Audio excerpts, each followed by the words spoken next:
what is it, a Mustang, and got some AC issues on this one. Philip here is checking it out. Are you like recharging or just Yeah, just a simple recharge. Yep, just a recharge.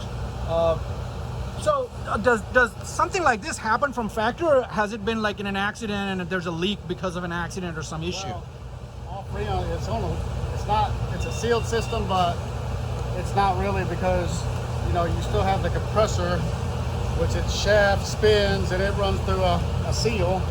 So I mean, it can't seal it all, and over time it just leaks out slowly. Yeah, so over time, some of these, I guess would we call it like a manufacturing defect?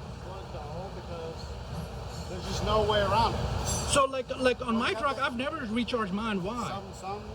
Some seals are just better than others. I mean, you got to remember, most of it's coming from, you have your compressor, which has a hub on the front with a pulley that's driven by the belts.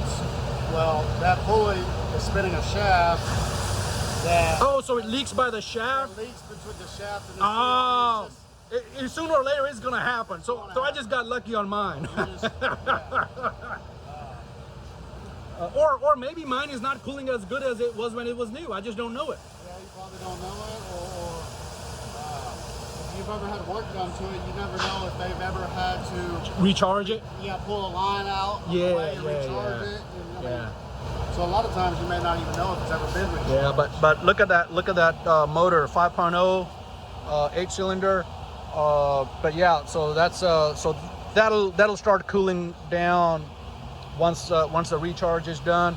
But that's the machine that we use. Let me show you the front of this machine. Is it like a special machine, or can anybody get one of these machines? Well, anybody can get it. How much does it cost usually? $5,500. $5,500. So yeah, everybody can get it. It's easy for him to say, but it's $5,500. So, but no, it's easier to just take it somewhere to a shop, because you might need to use it like once in 5 years. It's not worth it unless you're doing it like on a daily basis. And we use this machine, all the time. So it gets, especially in the summertime in Texas.